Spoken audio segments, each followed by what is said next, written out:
जय Hind and hello guys, स्वागत है आपका आपके अपने YouTube चैनल ज्ञानदेह होस्ट में। और इस वीडियो में मैं आपको बताने वाला हूं यूपी ट्रिपल एससी पीईटी यानी कि preliminary eligibility test online form 2023 के बारे में कि कैसे आप ये फॉर्म भर पाएंगे। अब आपके मन में सवाल ये भी होगा कि ये क्या है, तो मैं आपको बता दूं कि ये आपका क्वालिफाइंग एग्जाम है, यानी कि ये एग्जाम का ये एग्जाम फॉर्म आप भरेंगे, उसके बाद में आप एक एग्जाम देंगे और जो कैंडिडेट उसको क्वालिफाई कर जाएंगे फिर वो कैंडिडेट जो भी यूपी ट्रिपल के अंदर अगले एक साल के अंदर वैकेंसी आएगी वो फॉर्म भर पाएंगे। अन्य कैंडिडेट कोई भी फॉर्म नहीं भर सकते। इसलिए अगर आप यूपी ट्रिपल एससी की किसी भी भर्ती में फॉर्म को भरना चाहते तो ये फॉर्म आप यहां पर इसमें फॉर्म को भरिएगा, आपका एग्जाम दीजिएगा एंड देन फिर आप आगे आने वाली एक साल तक वैकेंसी जो कि यूपी ट्रिपल एससी के द्वारा निकाली जाएगी उसमें फॉर्म को भर पाएंगे। तो आई होप आपको समझ में आ गया होगा। अब बात करते हैं कि कैसे आपको इसमें अप्लाई करना है और कौन लोग एलिजिबल है। तो यहाँ पर वीडियो के डिस्क्रिप्शन में मैंने आपको हमारी वेबसाइट का लिंक दिया है। ये लिंक आप जैसे ही ओपन करेंगे आपके सामने इसकी जानकारी आ जाएगी।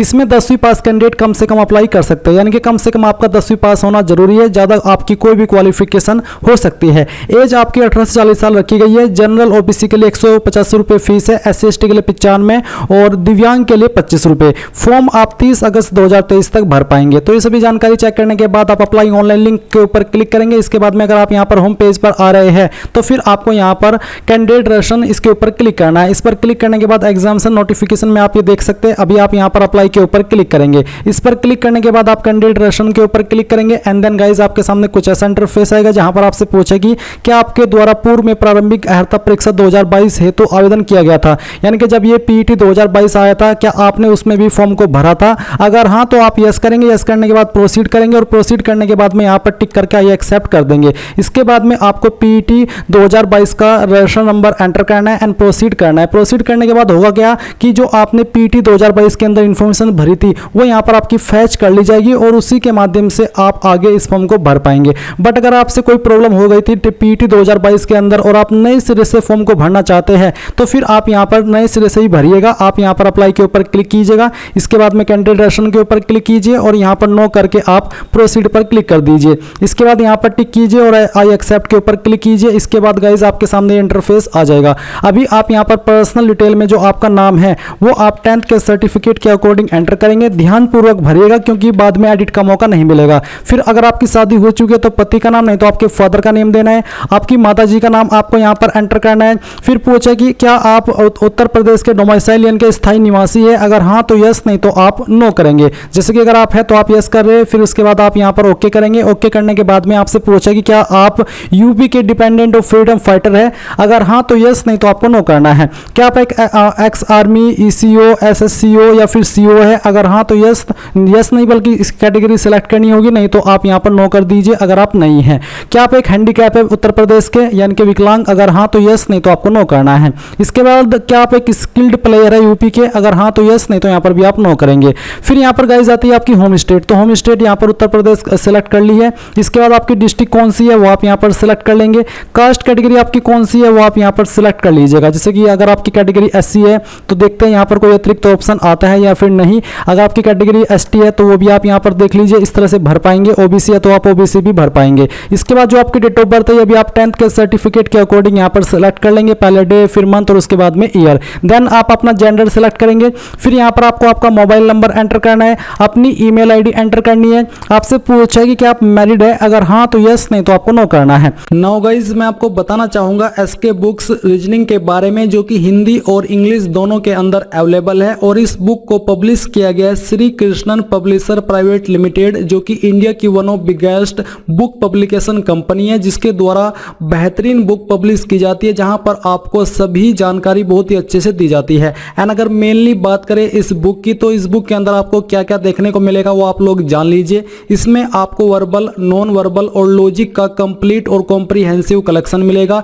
साथ ही आपको टॉपिक वाइज प्रत्येक पॉइंट का इजी एक्सप्लेनेशन भी इस बुक के अंदर मिलेगा। इसके अलावा based on new competitive exam pattern यानी कि पूरे न्यू कॉम्पिटिटिव एग्जाम पैटर्न के साथ में ये बुक आपको मिलने वाली है। इसी के साथ with shortcut tricks and practice exercise यानी कि शॉर्टकट ट्रिक्स भी इस बुक के अंदर होगी, प्रैक्टिस एक्सरसाइज भी इस बुक के अंदर होगी। तो ये एक आपकी बेस्ट बुक है आपकी रीजनिंग की प्रिपरेशन करने के लिए। चाहे आप किसी भी एग्जाम की रीजनिंग की प्रिपरेशन कर रहे हैं तो आप लोग इस बुक को परचेज कर सकते हैं। बाय करने का लिंक आपको वीडियो के डिस्क्रिप्शन में दिया है, चाहे हिंदी में बाय कर लीजिए लीजिए या फिर इंग्लिश में, और कोई सवाल डाउट हो तो आप पूछ लीजिएगा। Employment details, please select any of the below items applicable to you.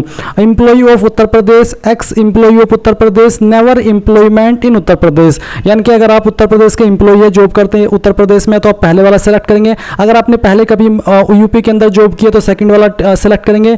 Never employment in Uttar प्रदेश, आपने कभी भी यूपी के अंदर कोई जॉब नहीं की है तो आप यहाँ पर ये सेलेक्ट कर लेंगे। तो जो भी आपका स्टेटस है बताए गए डिटेल्स के अकॉर्डिंग वो आप सिलेक्ट करेंगे। ऐसा नहीं है कि जो मैंने सेलेक्ट किया वही आपको करना है, आपको अपने स्टेटस के अकॉर्डिंग करना है। एडिशनल एज रिलैक्सेशन, तो यहाँ पर guys are you claiming any age relaxation, तो आप यहाँ पर इसके ऊपर क्लिक कीजिए। यस करेंगे तो यस करने के बाद में किसके तहत आप यहाँ पर आयु सीमा के अंदर छूट चाहते हैं। जो छूट मिलती है SC ST OBC को वो आपको नॉर्मली मिल रही है। अगर आप यहाँ पर उसके अलावा भी कोई छूट चाह रहे हैं तभी आप इसमें यस कीजिएगा। जो नॉर्मल छूट है SC ST OBC की और SC ST की 5 साल की और OBC की 3 साल की, वो अगर आप यहाँ पर नो भी करेंगे तो तब भी वो आपको मिलेगी। इसके बाद आती है आपकी एकेडमिक डिटेल यानी कि क्वालिफिकेशन की जानकारी। तो आपने आपकी हाई स्कूल किस बोर्ड से की है वो बोर्ड आप यहाँ पर सेलेक्ट कर लेंगे। किस साल के अंदर पास की है वो साल आपको यहाँ पर सेलेक्ट कर लेना है। आपका जो 10th का रोल नंबर है वो आप यहाँ पर एंटर करेंगे और ये एंटर करने के बाद में परसेंटेज सिस्टम, क्या सिस्टम था, परसेंटेज या ग्रेड, तो मेरा परसेंटेज है, मैं परसेंटेज सेलेक्ट करता हूँ।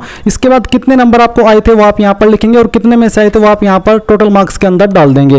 देन गाइज यहाँ पर अगर आपने 12वीं की है तो आप इसके ऊपर टिक करेंगे। टिक करने के बाद में अब आपको यहाँ पर आपका जो बोर्ड है 12वीं का वो आपको सेलेक्ट कर लेना है। फिर यहाँ पर किस साल के अंदर आपने आपकी 12वीं पास की है वो आपको यहाँ पर सेलेक्ट करना होगा और इसके बाद यहाँ पर आपको 12वीं का रोल नंबर देना है। परसेंटेज सिस्टम बताना कि किसके अंदर है। अगर परसेंटेज सिस्टम है तो बताइए कि कितने नंबर आपको आए थे और कितने में से आए थे वो आप यहाँ पर टोटल मार्क्स के अंदर एंटर करेंगे। अब आती है details of additional qualification for the post of preliminary eligibility test यानी कि PET। तो अगर आपने बैचलर डिग्री की है established by law in India और एक qualification recognised by the government as equivalent thereto, अगर तो आप यहाँ पर यस कीजिए, नहीं तो आपको नो करना है। अगर आप यस कर रहे हैं तो फिर आप यहाँ पर जो आपकी यूनिवर्सिटी का नाम है वो एंटर करेंगे, कब आपने ये पास करी थी वो ईयर आपको सेलेक्ट करना है, सर्टिफिकेट का नंबर देना है या फिर आप अपने फाइनल ईयर का रोल नंबर एंटर करेंगे, कब आपका सर्टिफिकेट इशू हुआ है वो डेट आप यहाँ पर डाल देंगे, किसके अंदर आपके नंबर है, परसेंटेज या ग्रेड वो आपको सिलेक्ट कर लेना है और फिर आपको यहाँ पर ऑब्टेन्ड मार्क्स और टोटल मार्क्स एंटर करने हैं।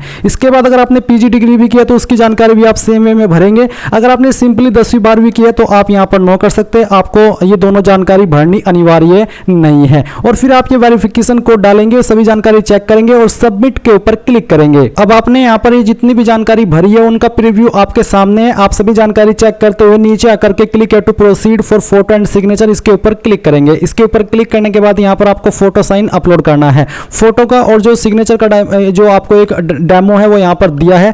आप यहाँ पर क्या करें, सबसे पहले सिलेक्ट फोटो इसके ऊपर क्लिक करें, ब्राउज के ऊपर क्लिक करें और जहाँ पर भी आपकी फोटो फाइल है वो आपको सिलेक्ट करनी है। जैसे कि मैं यहाँ पर ये फाइल सिलेक्ट करता हूँ, फिर यहाँ से इसको ओपन करता हूँ। फिर आप यहाँ पर अगर आप इसको क्रॉप करना चाहते तो क्रॉप के ऊपर क्लिक करके कर लेंगे और देन आप यहाँ पर नीचे आइए और इसको आप यहाँ पर मैं थोड़ा सा जूम आउट करता हूं। तो चलिए हम यहाँ पर इसको कर लेते हैं और फिर आप यहाँ पर क्रॉप कर दीजिए। क्रॉप करने के बाद सेव फोटो डाटा इसके ऊपर क्लिक कीजिए तो आपकी फाइल इस तरह से यहाँ पर अपलोड हो जाएगी। देन गाइज आप यहाँ पर आपका सिग्नेचर अपलोड करेंगे, ब्राउज के ऊपर क्लिक कीजिए, यहाँ पर आपकी सिग्नेचर की फाइल है सिलेक्ट कीजिए, यहाँ से ओपन कीजिए, इसको आप इस तरह से क्रॉप कर लीजिए। क्रॉप के ऊपर क्लिक करके फिर सेव साइन डाटा इसके ऊपर क्लिक कीजिए एंड देन गाइज आप यहाँ पर नीचे कंटिन्यू के ऊपर क्लिक कीजिए। अब आती है आपके सामने फाइल रिमेनिंग डिटेल्स, तो आप यहाँ पर आई डिक्लेयर इसके ऊपर टिक करेंगे, ये सभी जानकारी को चेक करेंगे जो कि यहाँ पर आपके सामने आई है। और इसके बाद आप यहाँ पर सर्टिफिकेट डिटेल्स के अंदर आएंगे जहाँ पर सबसे पहले एज प्रूफ जो कि वैकल्पिक है, देना चाहे दे सकते हैं, नहीं तो आप इसको खाली छोड़ सकते हैं। बट अगर आप दे रहे हैं तो आप कैसे देंगे, तो एज प्रूफ में आप 10th का सर्टिफिकेट दे सकते हैं। तो 10th का सर्टिफिकेट के लिए आपको इश्यूइंग अथॉरिटी में यूपी बोर्ड लिखना होगा कि यूपी बोर्ड के द्वारा आपका सर्टिफिकेट जारी हुआ है। इशू डेट कब आपका सर्टिफिकेट जारी हुआ है वो डेट आप सिलेक्ट कर लेंगे, सर्टिफिकेट नंबर यहाँ पर डालेंगे और अपडेट के ऊपर क्लिक करके इसको अपडेट कर देंगे। फिर रेसिडेंस प्रूफ डोमिसाइल सर्टिफिकेट यानी कि निवास प्रमाण पत्र जो कि वैकल्पिक है, देना चाहिए दे सकते हैं, आप इसको भी खाली छोड़ सकते हैं। इसमें अगर आप दे रहे हैं तो आप कैसे देंगे जान लीजिए। आप यहाँ पर इश्यूइंग अथॉरिटी के अंदर लिखेंगे कि आपकी किस अथॉरिटी के द्वारा ये सर्टिफिकेट जारी हुई है। जैसे कि ये सर्टिफिकेट तहसीलदार, नायब तहसीलदार, मजिस्ट्रेट, SDM, CO इनके द्वारा जारी होता है। आपके सर्टिफिकेट के ऊपर भी मेंशन होगा कि कौन सी अथॉरिटी ने ये सर्टिफिकेट आपका जारी किया है। तो उसी अथॉरिटी की पोस्ट का नाम आप लिखेंगे, इश्यू डेट डालेंगे और सर्टिफिकेट नंबर डाल करके अपडेट के ऊपर क्लिक करके अपडेट कर कर देंगे। सेम वे में आप यहाँ पर कास्ट सर्टिफिकेट की जानकारी भी दे सकते हैं। SC ST OBC को ये देनी होती है, बट यहाँ पर ये कंपलसरी नहीं है। इसके बाद सर्टिफिकेट रिगार्डिंग हैंडीकैप, ये भी ऑप्शनल है, देना चाहे दे सकते हैं, नहीं तो आप इसको खाली भी छोड़ सकते हैं। प्रेफरेंशियल क्वालिफिकेशन में यहाँ पर गाइज अगर आपने 2 साल तक टेरिटोरियल आर्मी के अंदर सेवा की है तो आप यस कीजिए इसमें पहले वाले में, नहीं तो नो कर दीजिए। अगर आपके पास नेशनल कैडेट कॉर्प्स का बी सर्टिफिकेट है तो यानी कि NCC बी सर्टिफिकेट है तो यस, नहीं तो आपको नो करना है। अब आती है एड्रेस डिटेल। तो परमानेंट एड्रेस में आपको नेम CO के अंदर आपके फादर का नेम एंटर करना है। इसके बाद आप यहाँ पर हाउस नंबर, विलेज लिखेंगे, आपका स्ट्रीट नंबर, पोस्ट ऑफिस क्या है वो आप यहाँ पर लिखेंगे, लोकेलिटी जैसे कि कस्बा, सिटी कौन सी है वो आप यहाँ पर लिख देंगे, डिस्ट्रिक्ट आप यहाँ से अपनी सिलेक्ट कर लेंगे जो भी आपकी डिस्ट्रिक्ट है, और फिर जो यहाँ पर आपका पिन कोड है वो भी आपको डाल देना है। मैं अपना एड्रेस इसलिए नहीं भरा क्योंकि वो प्राइवेसी लीक मानी जाती है, इसलिए आप यहाँ पर खुद से समझ लीजिए कि CO के अंदर आपके फादर का नेम, बाकी आपका house number, village, street, post office ये सब भरना है। अगर आपका परमानेंट एड्रेस और कोरोस्पोंडेंस यानी कि प्रेजेंट एड्रेस सेम है तो आप यहाँ पर टिक कर देंगे, अगर अलग है तो अनटिक करके अलग से भरिएगा।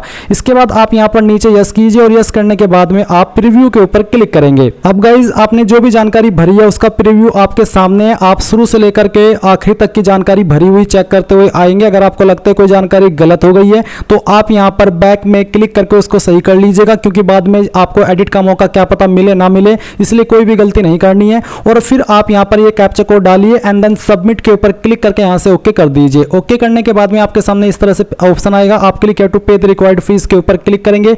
अब आपसे पूछे do you want to change caste category and domicile of your state, अगर हाँ तो यस, नहीं तो आपको यहाँ पर नो करना है। नो करने के बाद में इस तरह से इंटरफेस आएगा, आप SBI MOPS इसके ऊपर क्लिक करेंगे, प्रोसीड फॉर पेमेंट पर क्लिक करके यहाँ से ओके करेंगे। अब आपके सामने पेमेंट का मेन पेज आएगा जहाँ से आपको अपनी एप्लीकेशन फीस जमा करनी होगी, तो थोड़ा सा वेट करते हैं, पेमेंट पर आते हैं। अभी आपको फिर से यहाँ पर प्रोसीड फॉर फी डिपोजिशन के ऊपर क्लिक करके ओके करना है। ओके करने के बाद में गाइज अब आप यहाँ पर अपनी application fees SBI net banking, SBI debit card, UPI, other bank net banking, other bank debit card, तो जिस भी माध्यम से जमा करनी है वही आप यहाँ पर सेलेक्ट कर लीजिए। जैसे ही आप यहाँ पर अपनी एप्लीकेशन फीस जमा कर देंगे तो आप अपने फॉर्म का फाइनल प्रिंट आउट ले पाएंगे। अगर कोई प्रॉब्लम आती है फाइनल प्रिंट आउट लेने में तो आपको क्या करना है, तो आप ये जो होम पेज पर आए थे यहाँ पर आएंगे और होम पेज पर आने के बाद में आपको एप्लीकेशन नो योर स्टेटस में आपको आना है और यहाँ पर आप प्रिंट डुप्लीकेट रेशन और प्रिंट डिटेल्ड एप्लीकेशन फॉर्म इसके ऊपर क्लिक करके इसको कर सकते हैं। अपने एप्लीकेशन फॉर्म का स्टेटस देख सकते हैं व्यू एप्लीकेशन स्टेटस के ऊपर क्लिक करके।